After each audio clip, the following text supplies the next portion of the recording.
Hello, my dear. I'm so glad that you're joining me today. I hope you're having the most beautiful day, and I'm super excited to chat a little bit more about making yourself an emergency self-care kit. So this is something that I came up with for myself when I realized that I would get into crisis mode and I would have my one-track mind thinking, and I felt like there was nothing I could do to get myself out. It just would spin and spin and spin. And so what I recognized is that what I needed to do is that in a moment of confidence or clarity, or just where I wasn't in crisis mode anymore, was a time when I had more brain function. There's a term in psychology called the broaden and build theory. And the whole idea of it is when our brains are happy and feeling really good, that they broaden out, and which means that we can see more possibilities and we can see our resources, we can see options. And so that is why making decisions when you're in crisis mode, or anything that's like a major life choice, it's just not a really good time to do it, because our brains can't see all the options. So the idea behind building yourself an emergency self-care kit is to take advantage of the moment when your mind is broadened out and you have the option, even if you're still in a really stressed out space. This might not be the most ideal position, but honestly, anywhere other than crisis mode is a great place to build this. So having some sort of a plan for yourself for those moments where things get red, when things go red, when your mind kind of goes blank, these are the moments that you really want to make sure you have something set aside and planned for yourself on steps you can take to really pull yourself out of that spot. Even if you're still sad, even if you're still stressed out, even if you're still grieving, whatever that major emotion might be, you just want to help yourself initially get out of that crisis mode. If you are currently in crisis mode, please click the link above one of these spaces, and it will take you to a video on something that I've put together to really help you through that crisis moment. Now, what you might need in crisis may look a little different than what you have in that video, but it's my attempt to really provide some grounding to at least get you out of that initial phase into something where you can develop a plan that's unique and fit for you and your needs and your situation. So, without further ado, let's talk a little bit more about what to put in your emergency self-care kit. So again, this is a plan for you. So everything about this has to be what works for you, what makes sense for you, what resonates with you. I am definitely going to give you a few ideas of what my personal self-care kit looks like. My emergency personal self-care kit looks like. But I also want to make sure that you have plenty of options to think through for yourself, because this is going to look different for everybody. That's a good thing. This should be completely 100% customized to you. So, first things first, step number one that you want to take when developing your self-care kit is to write down for yourself who is your support team. Think about the people who you have a deep trust with. Think about the people that you turn to in moments of need. Now, caveat here, I want you to be really thoughtful about who you put on this list, because there are people for all of us where we trust them, we want to turn to them. They're people that either we're just practiced at turning to, or they're in a role in our lives where we think we should, maybe a spouse, partner, best friend, parent, sibling, something like that, where you have this expectation of like, this person should be the person I go to for help.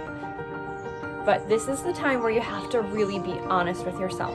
You know what you look like and feel like when you're in those crisis modes. Who are the people who genuinely help in those moments? There might be people on that list who are really spectacular when you need advice, or when you need a sounding board, or you need someone to brainstorm with. But really what you're looking for in times of crisis is just someone to hold space for you. And not everybody is excellent at holding space. Some people are solvers, fixers, helpers, holders. You know, we all have different roles that we play, especially when someone we love is hurting. So go in thoughtfully. Chances are is that you've probably reached out to some of these people before. Maybe when you were in crisis, maybe not. But you know them well. These are the people who are closest to you. So you should have some general idea of how they're going to respond when you are in a crisis mode. Look for someone who will just hold space for you, who will just love you, who will just help ground you, that is all you're trying to accomplish there. You're not trying to fix the world. You're not trying to fix your problems. You're not even really trying to get out of your problems in that moment. You're just trying to find grounding so that you get yourself out of that emergency state. So again, put together your support team. Folks, I have to say, this has nothing to do with the number of people you put on there. It's very normal that we want to have a lot of choices, or we want to feel like we have a lot of people. Chances are, for a lot of us, there might be one person on our list who we know is like our crisis person, where if talking to somebody is the right choice in crisis mode, which it's not always, that's not always the number one choice. You got to learn to rely on you as well. But sometimes having that person is what you need. You need that love, you need that external support, a hug, whatever it looks like for you. And so if you have one person on your list, that is amazing. Let's say you don't have anybody to put on your list. That's okay too. One person or one group of people that I have on my list are strangers. Because for me, for whatever reason, when I go out in public, the social nicety of putting on a happy face and smiling, that's something that I carry very strongly in me. So one of the people who are on my support list are just strangers. Go be around people. If I allow myself to be around people, all of a sudden my behavior changes. And it's an awesome thing. And it's awesome. I am trying to find balance and trying to please other people, but I can also use my habit as a tool to benefit myself. So that's part of my story. So again, whatever that looks like, there's no right or wrong here, but think about some people who can help hold space for you. Next step, number 2 in your emergency self-care kit is resources. List out your resources. For me, this is where I spend the bulk of my time, because I have, for half of my life, built a toolkit of things that help me in crisis mode. The issue that I've typically run into is that I don't always remember to use these resources. I don't always have the ability to choose them in the moment.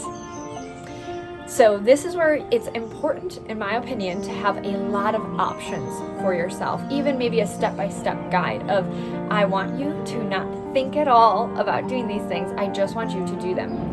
Because the whole point of an emergency self-care kit, while it's wonderful to put it together, to have your little plan, the thing about it is that if you don't use it in moments of crisis, it's not going to do anything for you.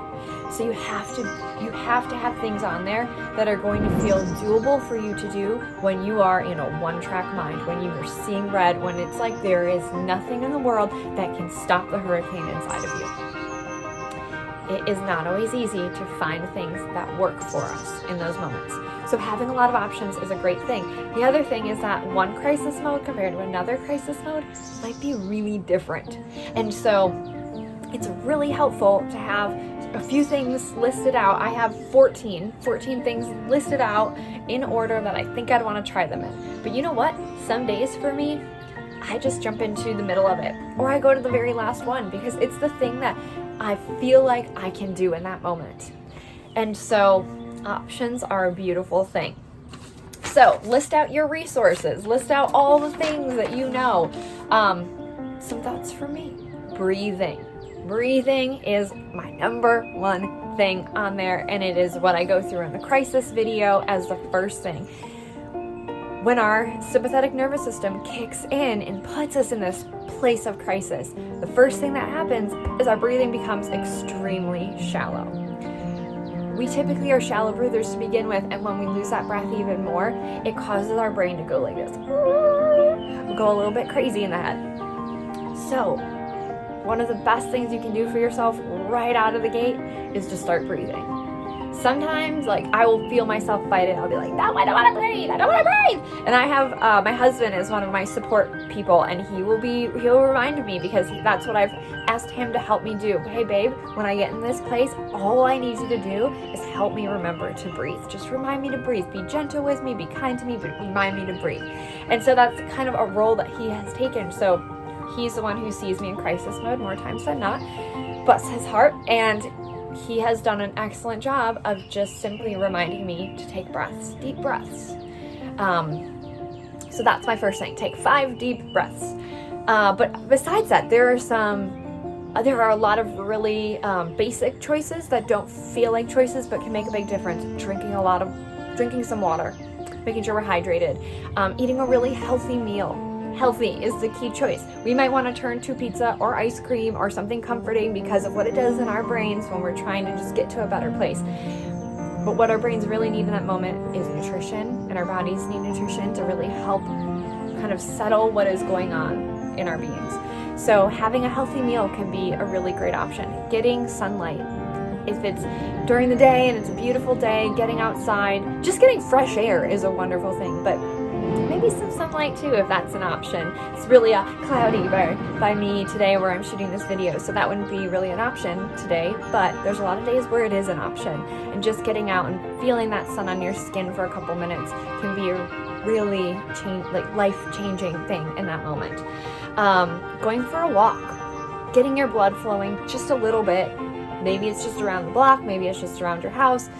Preferably, what I find is getting myself a little bit out of the situation, out of the room, out of the space that I'm in, can really just removing myself from the physical space can be really helpful. So a walk is a really great tool for me. Maybe it's writing. Maybe writing is something that you do. Singing, dancing, drawing, painting, something creative, doing yoga. I believe in tapping, so I tap, I do meditation. Like I mentioned before, going out in public, just being around strangers for a moment can sometimes be the thing that really pulls me out. Putting on the fake smile. In psychology, they've shown that a fake smile, just one of these, or it's not even real, will help change the chemistry in your brain. And so sometimes just getting yourself to a place where you put on a comedy show and you just laugh a few times.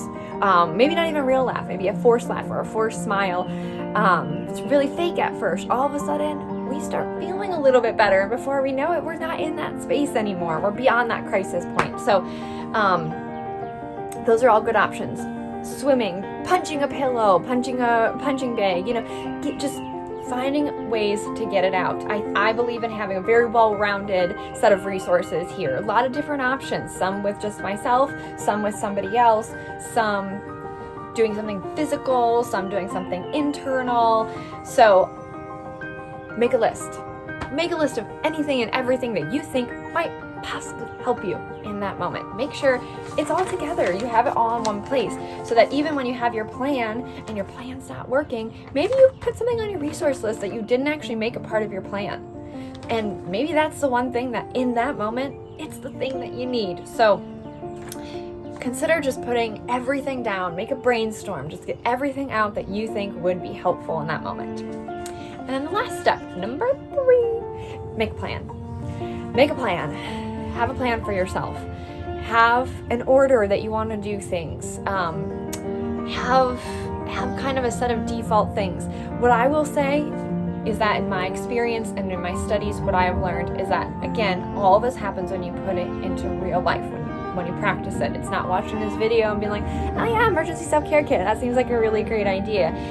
It's actually spending the time sitting down and doing it for yourself. That's going to make a difference. And then when you're in crisis mode, it's actually going and picking this thing up and using it and trying to put into play some of these behaviors, some of these steps.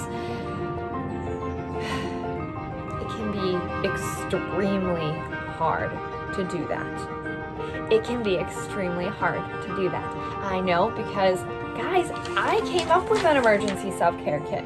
Do you want to know how many years? I'm not lying to you or exaggerating here.